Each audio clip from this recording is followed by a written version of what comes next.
Assalamualaikum warahmatullahi wabarakatuh. Selamat datang di channel Nasihat Kehidupan, channel yang selalu setia menemani Anda dengan kisah-kisah dan cerita yang menarik, seperti kisah berikut ini yang berjudul Nasihat Falsafah Gatholoco bagian yang kedua. Gatholoco rumoso menang bantahe, atau Gatholoco merasa menang di dalam perdebatan. Gatholoco yang ditinggal, yang berada di bawah pohon beringin, merasa jika menang debat. Begitulah yang ada di pikirannya. Sangat senang hatinya. Manalah suara hatinya, saya kira lebih paham ilmunya para guru santri, namun masih sangat bodoh dan sangat kurang penalarannya. Sama sekali belum sebanding jika dibanding ilmu saya. Belum sampai saya gelar ilmuku yang lebih indah, itu pun sudah menghindar dan pergi, kalah tanpa bisa berkata-kata. Jika demikian, menurut pikiranku, yang mengajarkan ilmu tanpa budi, itulah setan yang nyata, yang menyamar sebagai manusia. Jika sebagai manusia pengajar, pasti akan bisa memberi pemahaman dengan cara bisa menempatkan diri, jangan suka membuat orang sakit hati. Maka dari itu harus ingat kepada yang memberi, sang pemberi hidup yang mulia. Carilah hingga ketemu, jika bisa menemukannya akan terang pikiran dan penalaran. Jika sudah terang, itulah makna hidup. Jika gelap, itulah mati. Manusia yang memiliki penalaran disebut manusia sejati. Jika mempunyai kelebihan, itu memang sudah disebutkan. Yang kasar dan yang halus sudah dikuasai. Tidak seperti ketika guru bodoh, teramat sangat bodohnya, sedikit ilmunya, gelap penalarannya, apalagi tentang makna yang sebenarnya. Gatholoco segera melanjutkan perjalanan sambil bernyanyi sepanjang jalan. Jika sekali lagi bertemu, tidak akan mundur berbantahan ilmu. Lebih baik saya tunggu sambil bernyanyi. Saya masih berani, saya tidak akan kalah melawan ketiga guru bodoh. Saya senang berbantahan ilmu hingga hatiku puas. Semoga saja bisa bertemu lagi. Namun mereka entah kemana. Apakah sedang mencari guru seorang ahli untuk beradu ilmu dengan saya? Justru saya akan senang jika begitu. Saya tidak akan menyingkir, sekehendaknya akan saya layani, mengajak apapun kalian semua, walau kalian menghina karena saya buruk rupa. Jika hanya soal berbantah ilmu, jika masih bisa dinalar, saya tidak akan takut. Pasti lebih pintar saya dibanding kalian para guru. Sangat tidak pantas kalian menghina. Jika kalian mencari bantuan, janganlah lama-lama. Kalian saya tunggu. Guru dari mana yang kalian mintai bantuan? Walaupun terkenal dan lebih ahli, saya berani menandingi, melawan berbantah ilmu. Tidak mungkin saya mundur. Itulah kehendak Tuhan. Ragaku hanya sekedar sebagai sarana. Gatholoco sangat senang hatinya, bernyanyi sambil berlari kecil, menoleh ke sana kemari, hanya sendirian, sampai ke tempat peristirahatan untuk singgah, masuk ke dalam, kemudian duduk mengambil candu yang dibawanya. Sepotong kemudian ditelan, merasuk di badan membuat segar, terasa gatal di tangannya, kemudian dia menggaruk badannya. Kyai Hasan Besari ing Pondok Cepekan, atau Kyai Hasan Besari di Pondok Pesantren Cepekan, pupuh 4 pangkur. Kacarita ing Cepekan, pondok ageng panggenan santri ngaji punika sampun misuwur kawentar manca praja. Wonten Kyai pinunjul jumeneng guru alim jambur tanpa sama, Kang Nami Hasan Besari, yang artinya dikisahkan dicepekan pondok pesantren besar tempat para santri mengaji. Pondok itu sangat terkenal hingga sampai luar negeri. Ada seorang kiai hebat yang menjadi gurunya atau orang alim, terkenal sebagai seorang ulama sehingga sangat tinggi ilmunya dan dipilih sebagai guru oleh para santri, mempunyai murid sebanyak 300. Dan setelah waktu isya, setelah selesai di langgar atau musola, kemudian semuanya mengaji, kiai guru akan memberi pengajaran kitab fikih dan juga tafsir bertingkat-tingkat dan bermacam-macam jenisnya. Ada seorang santri yang sedang memperhatikan makna lafal dari Quran sambil mengambil inti maknanya dengan cara saling bertanya di antara para temannya. Ada yang sudah paham, ada yang menghafalkan kitab sitin, dan juga berbagai kitab menurut kesenangan santri masing-masing. Santri yang sudah ahli kepada makna lafal Quran yang duduk di pojok memunculkan diri membantah kepada kiai gurunya makna dari lafal Quran, mengambil berbagai dasar sebagai patokannya yang sudah diketahuinya. Dan ada juga para santri yang sedang berbantahan tentang makna lafal Quran dan mengambil dasar dari berbagai contoh yang sudah dipahami mereka. Dan juga ada segolongan santri yang sedang berbantahan tentang lafal dan maknanya, ramai berdebat dan saling mengotot. 2 orang santri kemudian mendekat kepada sang guru. Tiba-tiba ada tamu yang datang, yaitu Abdul Jabar dan Ahmad Arif dan juga Kiai Abdul Manap, dan keenam sahabatnya tidak pernah terpisah dan mengikuti dari belakang. Sudah dijawab salam mereka yang sedang mengaji menutup kitabnya, para tamu kemudian naik ke langgar, kemudian saling bersalaman, berjabat tangan berganti-ganti. Setelah semuanya selesai bersalaman hingga merata kepada semua santri, kemudian masuk ke dalam langgar dan duduk bersama. Hasan Besari berkata, kelihatannya ada sesuatu yang penting. Jam berapa berangkat dari sana, dari pondok pesantren Rejosari? Menjawablah Kiai Abdul Jabar, berangkat setelah waktu subuh, bersamaan datangnya pagi, sehingga sampai kemalaman di jalan karena berhenti dan kalah berbantahan dengan manusia kufur yang bernama Gatoloco. Wujudnya sangat tidak pantas, terlihat bagaikan setan, anak iblis, membawa kapak dan linggis untuk digunakan merusak dan menghancurkan atas syariat Rasulullah yang benar-benar dipotong dengan kapak sehingga patah.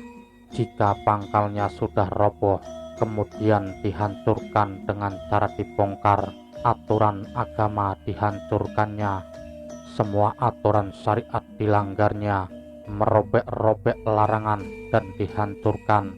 Hanya ngawur saja menyerang dengan kasarnya. Hanya dijawab satu ucapan kata saja, kami geragapan dan tidak bisa menjawabnya. Semua yang haram diterjangnya, merusak syariat dan larangan. Utuh akalnya, berbuat nakal kepada yang mokal, suka ngayal dan sangat usil.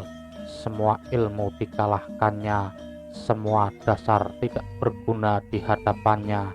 Dalil-dalil tentang yang halal dan contohnya, kami semua dikalahkannya, kami meninggalkannya dan tidak bisa mengalahkannya. Setiap kami membantah tetap masih saja dikalahkan. Kami tidak tahan malu karena disepelekan. Setiap bantahan dikejarnya, semua jawaban tidak ada yang bisa menang. Dikata-katain tidak mempan, malah semakin ngawur. justru semakin naik menyerang kepala bagaikan pencuri yang melarikan diri. Kami selalu dapat dikalahkan, semakin hancur karena tidak dapat menandingi. Kami memohon kepada Tuhan yang Maha Agung, selama hidup kami jangan sampai bertemu dengan manusia yang seperti itu. Jika saja terpaksa berjumpa, saya akan menyimpang jalan. Jikapun duduk bersebelahan, kami akan menyingkir. Hati kami sudah berjanji karena sudah kapok diece-ece. Ketika Hasan Besari mendengar hal itu tentang cerita yang demikian, seketika timbul kemarahannya, dada terbakar, wajah memerah, marah yang teramat sangat marah, hingga gigi gemeretak, matanya bagaikan mengeluarkan darah. Kiai Hasan Besari berkata penuh kemarahan, "Pantas seperti rupamu, hanya santri remeh saja.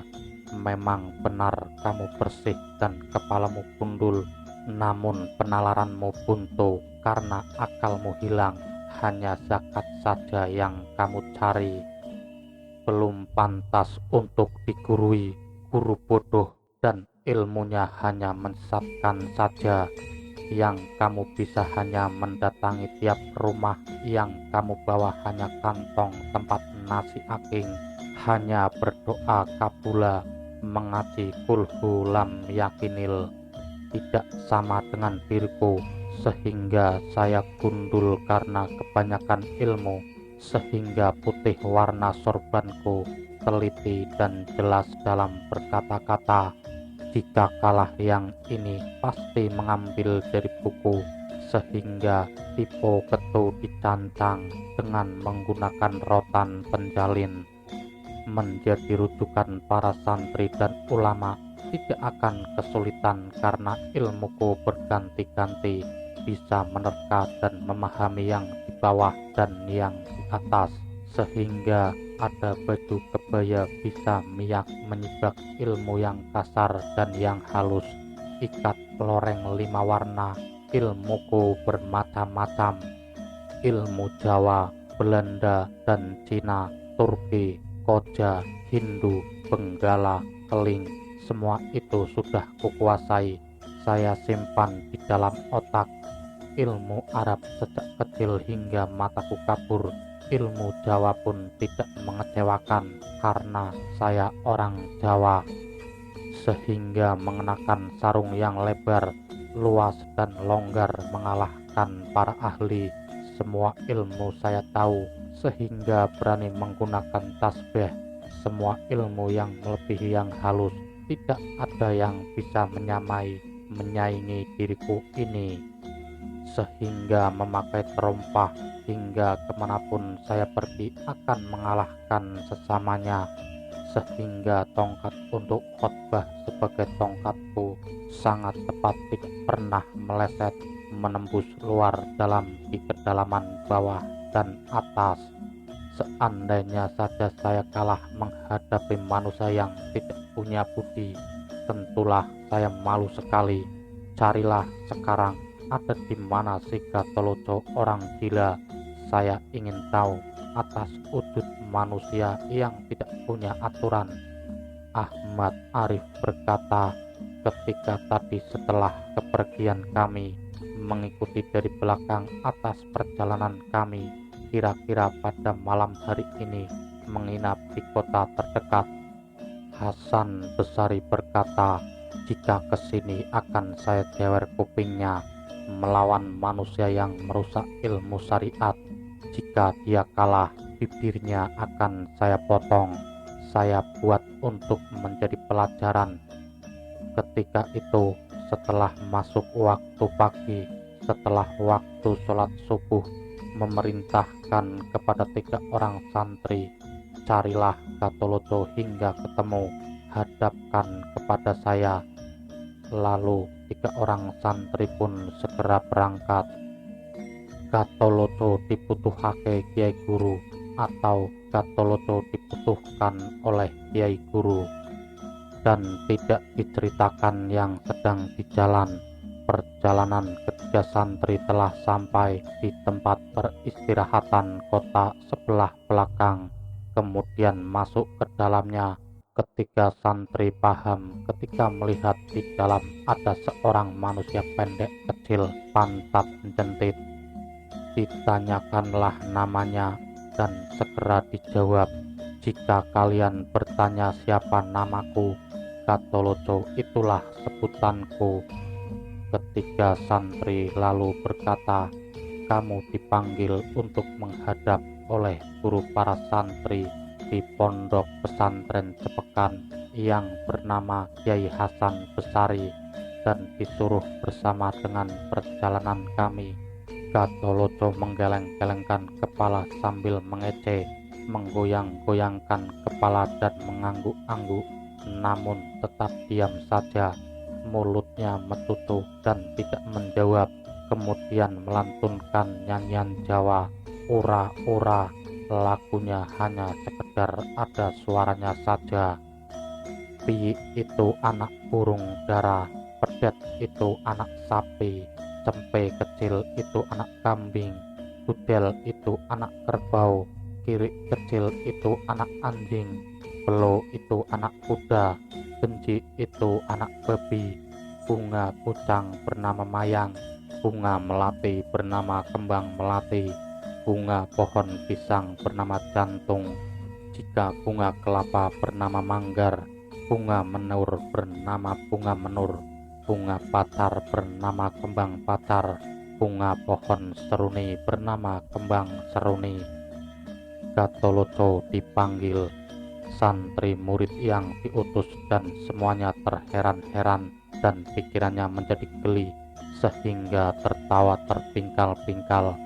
Maka timbul pemikiran di dalam pikirannya, apakah memang mempunyai penyakit gila sehingga nyanyi-nyanyi sendiri, lebih baik harus dengan cara mengalah. Ketika murid merayunya, kemudian berkata sambil merayunya dengan tujuan agar bersedia, "Mari silahkan segera berangkat menuju pondok pesantren Cepekan untuk bertemu Kiai Guru karena sudah ditunggu-tunggu terlalu lama." Gatholoco hanya menggeliat-geliat saja sambil berkata, "Apakah kalian belum tahu saya ini sedang bingung karena sangat ketagihan? Jika kalian memaksa mengundang diriku ini, ikat kepalamu saja saya pinjam untuk saya gadaikan terlebih dahulu. Seharga candu 2 timbang saja, namun dengan perjanjian kamu yang menebusnya sendiri. Nanti jika saya sudah mabuk, barulah berangkat ke sana. Jika kalian tidak merelakan ikat kepala kalian, saya malas untuk pergi dan tidak mau menemui Kiai Haji." Ketika ketiga santri mendengarnya, kemudian bermusyawarah dengan temannya, jika tidak menggadaikan ikat kepala, tentu tidak mau berangkat, yang akhirnya Kiai Guru akan memarahinya. Jika kita berikan, lebih celakalah kita ini, dan juga masih sayang, masih baru, dan ikat kepala ini hanya satu-satunya, dan belum lama saya beli, baru 10 hari. Akan tetapi bagaimana jika mempertahankan ikat kepala, maka akan celaka karena akan menerima marah. Lebih baik dituruti saja. Santri utusan yang satunya menanggapi demikian dalam, mengatakannya, "Sudah nyata akal yang hancur. Itu sama saja ikat kepalaku baru saja kubeli, baru setengah bulan lamanya, seharga 1 rupiah, uang berwarna putih." Yang satunya ikut bicara, "Tidak berbeda dengan ikat kepalaku pun masih baru kupakai 4 tahun, padahal kubeli dengan berhutang 7 uang, dengan caraku cicil tiap pagi, dan masih ada yang kurang, dan masih kurang 5 sen. Walau dihina diri ini, asal mendapatkan pujian guru kami." Ketiga santri pun menyerahkan. "Inilah kopiah ikat kepalaku, terimalah Gus Manten atau panggilan kehormatan bangsawan Jawa. Silahkan Anda ambil, silahkan digadaikan, dan kemudian diterimanya. Setelah kopiah diterima, santri utusan justru diece-ece sambil mengece, sambil berkata, "Kalian tunggulah." Ketika kopiah ditukar dengan candu, 2 timbang dicolek kemudian dibakar untuk dihisapnya. Dihisap dengan berbantal kursi kecil. Gatholoco ngura-ura wangsalan maneh, atau Gatholoco bernyanyi tebakan. Sudah puas menghisap candu, alat hisapnya kemudian diselipkan. Gatholoco kemudian segera berjalan diikuti oleh ketiga santri. Selama dalam perjalanan, sepanjang jalan sambil menghibur diri, bernyanyi seiring gending. Bismillah, saya akan bernyanyi. Diumpamakan candu, kopiah menjadi candu, candu jadi apiun, bagaikan bisul di pangkal telapak kaki, dibakar jadilah asap.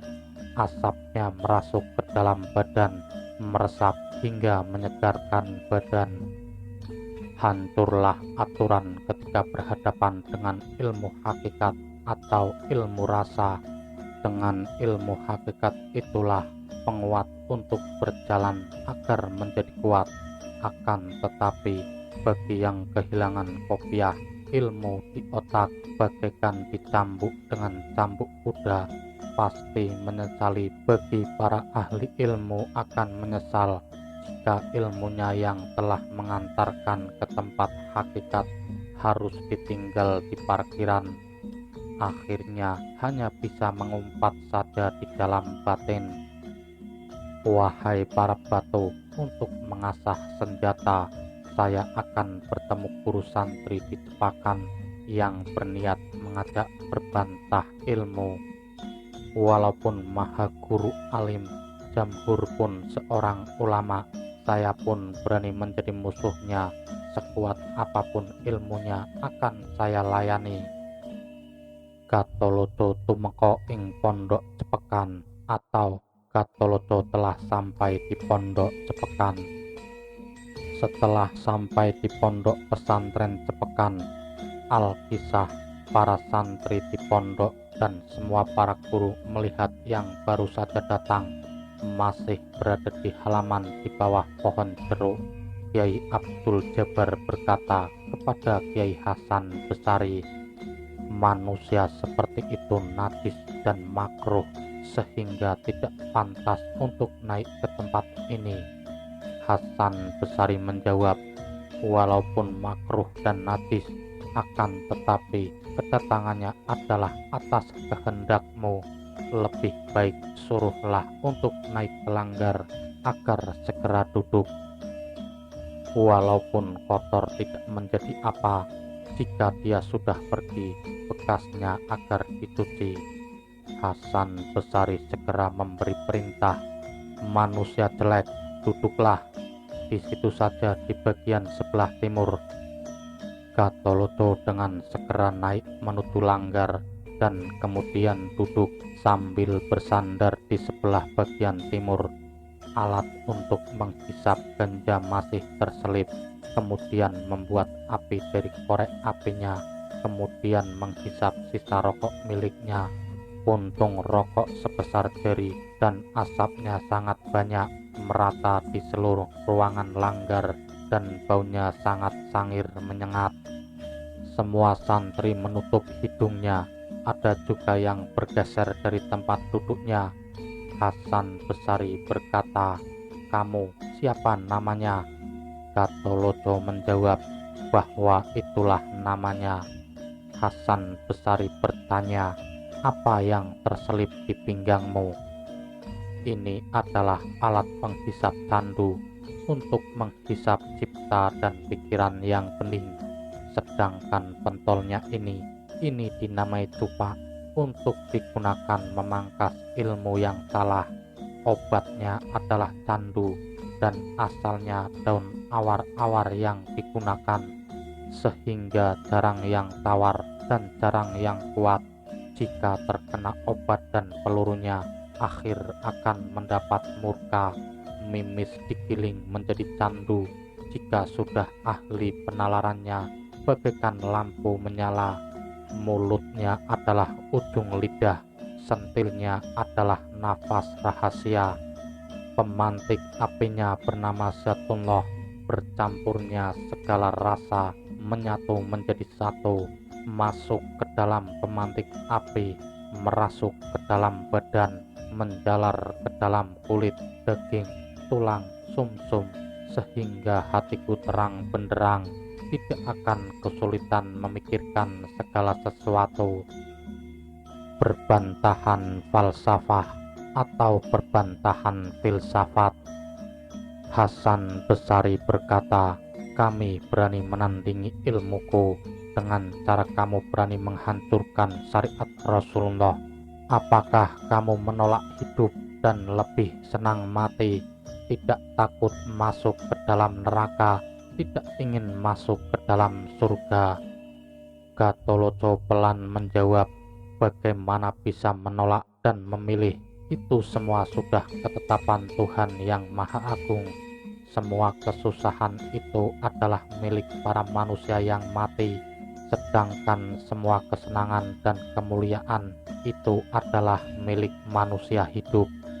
Jika manusia hidup itu susah, itu dikarenakan keluar dari takdir yang dibuatnya sendiri. Itulah yang membuat dirinya menjadi susah. Sedangkan yang maha mulia, sifat maha pemurah itu adalah miliknya. Akan tetapi semua sifat samar-samar tidak boleh diperlihatkan dalam tata lahir.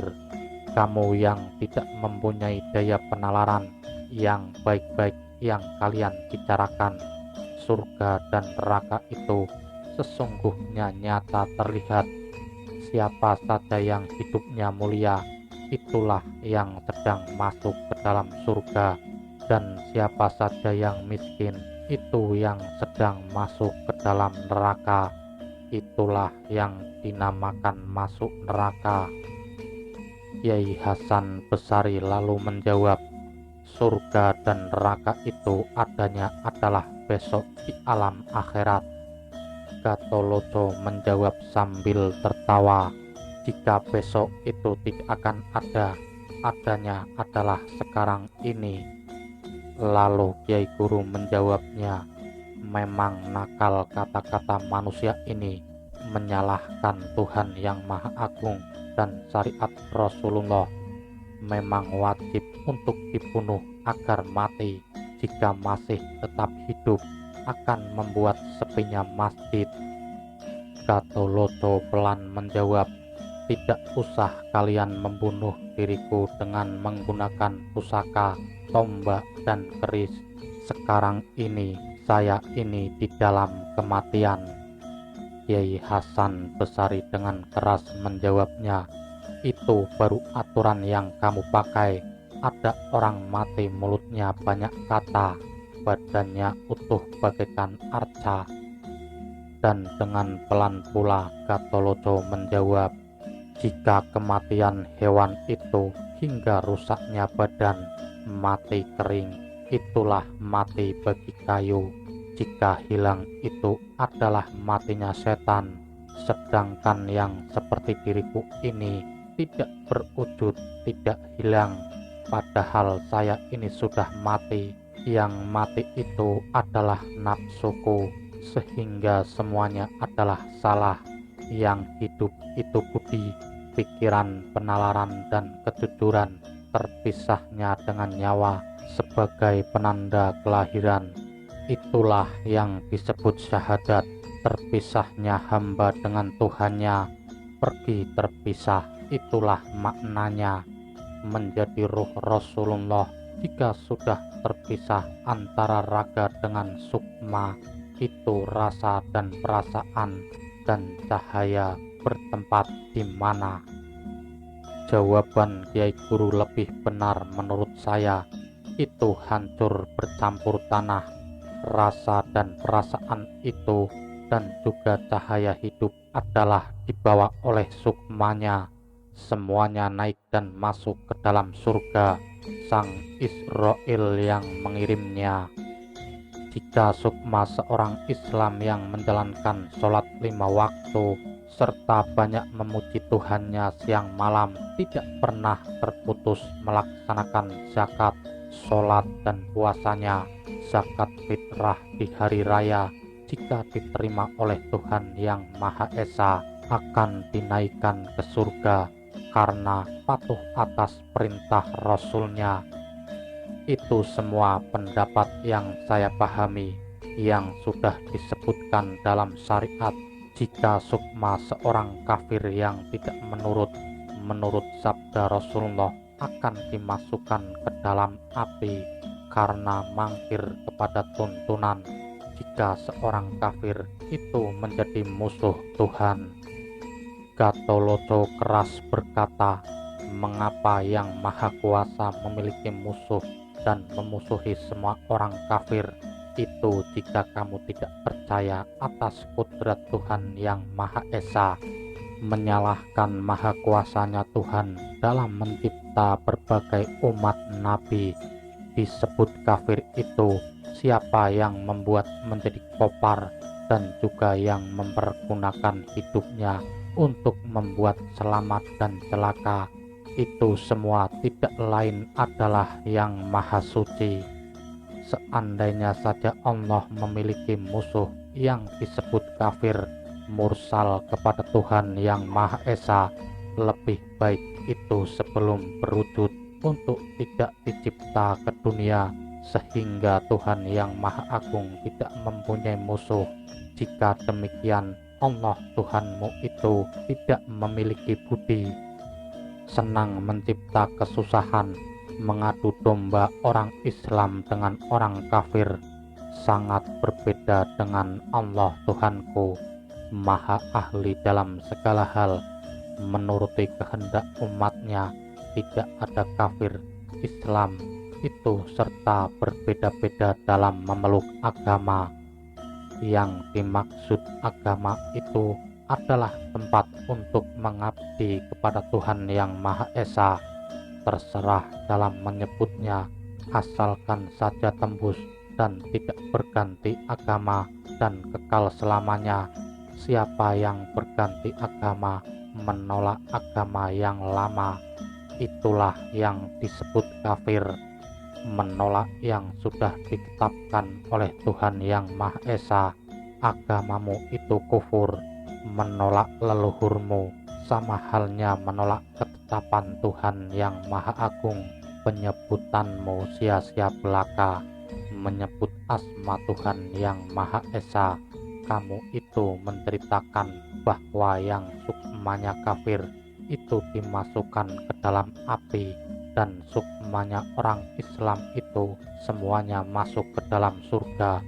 Apakah kalian sudah mengalami mati hingga pernah melihat surga dan neraka? Di manakah tempatnya? Hasan Besari berkata, itu semua tersebut di dalam kitab kami. Gatholoco keras berkata, kalian semua santri sesat, percaya kepada kertas dan tinta di dalam bukumu, menyalin buku orang seberang, bukan buku peninggalan leluhur. Buku yang menggunakan bahasa Arab tidak memelihara buku peninggalan leluhur. Sebenarnya ilmumu hanya kitab sembarangan yang akan kamu bawa sebagai oleh-oleh ketika matimu, untuk diberikan kepada Tuhan Allah, untuk dikembalikan kepada pemiliknya.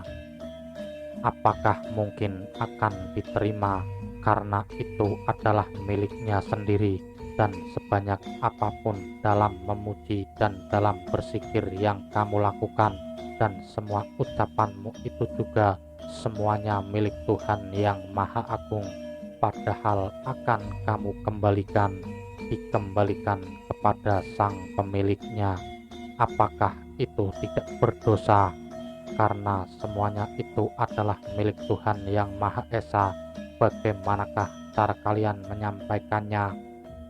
Kiai Guru menjawab, kamu itu membantah kitab Rasulullah.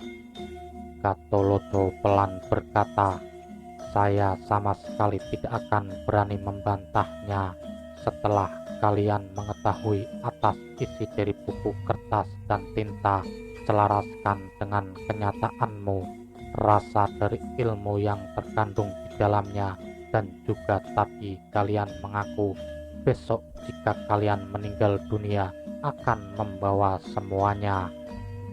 Pupuh 5 Asmaradana.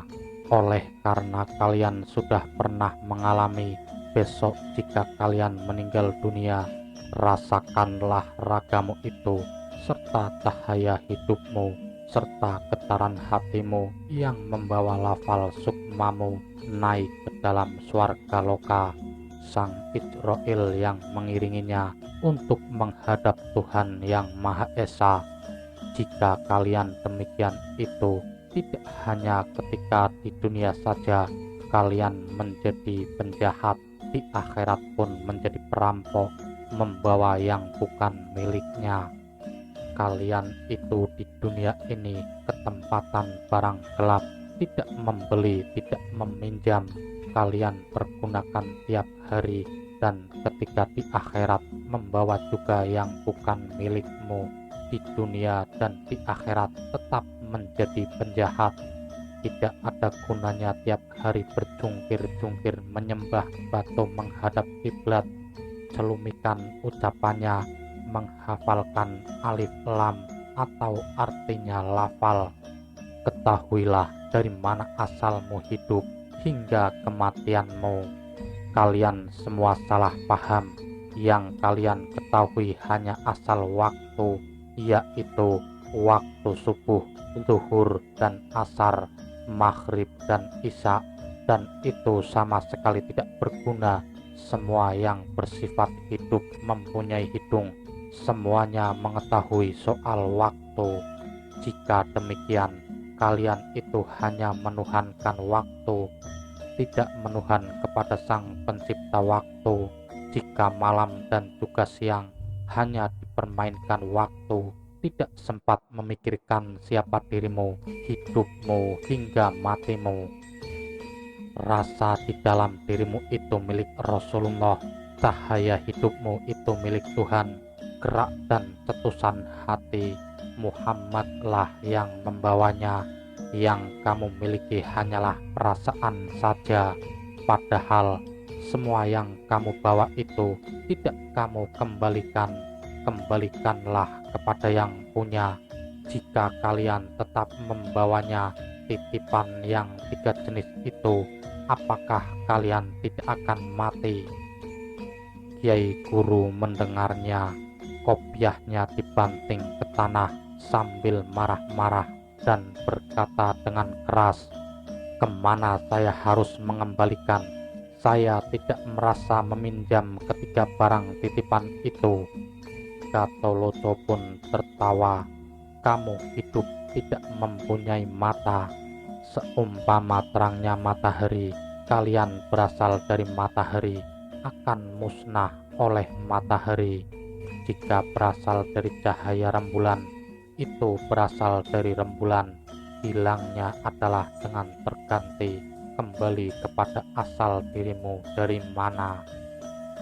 Hasan Besari menjawab, mengapa rasa darimu dan juga cahaya hidupmu serta gerak dan getarnya hatimu tidak kamu kembalikan kepada yang mempunyainya? Gatholoto keras membentak, saya tidak berani untuk mengembalikan karena belum waktunya.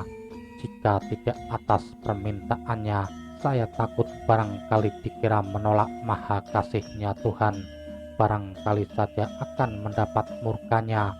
Kalian semua itu salah dalam memahaminya. Yang termuat di dalam kitab kami, yang berasal dari Nabi Muhammad, Kiai Guru mengatakan, sholat witri, yaitu sholat sesempat waktumu. Gatholoto pelan menjawab, kalian semua salah dalam memahaminya. Jika demikian itu, kalian bukan umat Rasulullah, karena kalian mematuhi syariat Nabi yang 5, yang manakah yang disebut kalian menyembah kepada Nabi Muhammad? Kiai Guru lantas menjawabnya, menyembahku dengan sholat witri, yaitu sewaktu-waktu. Gatoloco lalu berkata, kalian itu santri ngawur, padahal Nabi Muhammad itu nabi penutup, pemimpin semua para nabi. Perintahnya tidak ada yang salah, sudah termuat di dalam kitab. Yang salah itu dirimu sendiri, disuruh bersujud 5 kali dalam setiap sehari semalam. Pagi-pagi waktu subuh bersujud kepada Adam, namun bukan sujud kepada Adam yang sebagai nabi, namun bersujud kepada Adam yang bermakna kosong, yang diberi sujud yang kosong dan kekal adanya, sehingga diberi isi sujud karena lebih berkuasa menghilangkan kegelapan, sehingga digantikan oleh terangnya matahari. Panasnya semakin panas yang berasal dari kekuasaan Allah. Matahari hanya menjalankan tugas saja, sehingga semuanya kepanasan dan menjadi susah. Dikarenakan panasnya itu, Nabi Muhammad memberi perintah kepada seluruh umatnya agar bersujud kepada sang penguasa alam dengan 4 rakaat, semua agar memohon untuk mengurangi panasnya itu, atau kadang juga panas karena persaingan hidup, dan agar dikurangi dosanya, dan agar kembali memohon untuk mengekalkan dalam keluhuran seperti keluhuran dari matahari, sehingga lama-kelamaan matahari semakin turun ke bawah, semakin berkurang panasnya. Orang banyak menyebutnya asar. Nabi Muhammad melihat hal itu, kemudian memerintahkan kepada umatnya untuk bersujud kembali, serta dengan memohon untuk kekalnya sukma, dan juga agar memohon kekalkan dalam keluhuran. Tuhan yang maha segalanya memberi pahala atas rendahnya diri ini untuk dikekalkan dalam kemuliaan, sehingga bisa terlaksana. Semakin turun semakin rendah, sehingga disebut surup. Kalian semua agar mengetahui sumurupo. Atas maha kuasanya Tuhan bisa membuat gelap dan terang, membuat unggul dan rendah. Yang terang itu bermakna hidup, yang gelap itu bermakna mati.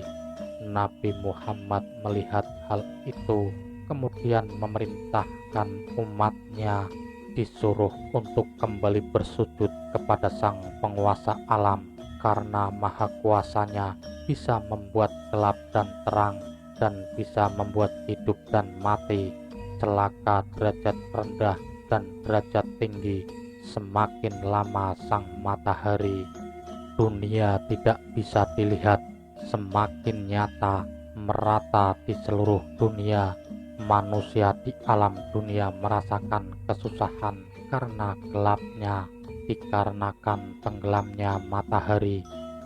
Seluruh umat mematuhi, memohon kepada Tuhan dengan diserta tangisan dalam memohon, sehingga disebut isya, yang artinya sambil terisak kepada yang maha tinggi, memohon agar supaya terang.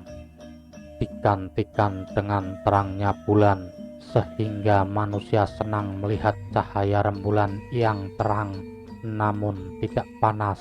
Celanya hanya terpisah, sehingga disebut berganti atau santun, berganti warna tiap hari.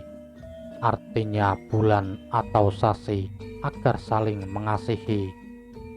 Kiai Guru pelan berkata, kitab apa yang menjadi rujukannya? Gatoloco lalu berkata, Barul Kolbi namanya. Maknanya Barul itu laut, sedangkan Kalbi itu adalah hati.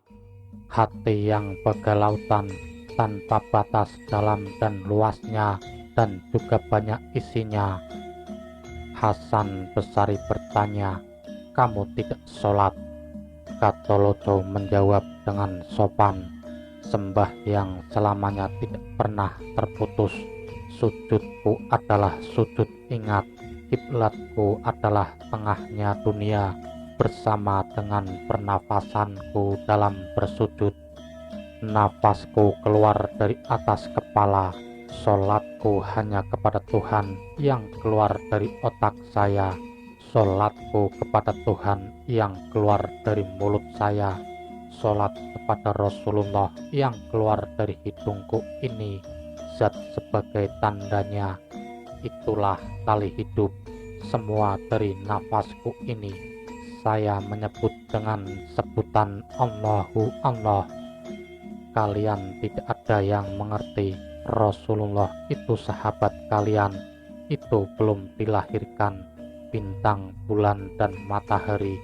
Alam dunia sudah ada, pasti lebih tua mataharinya.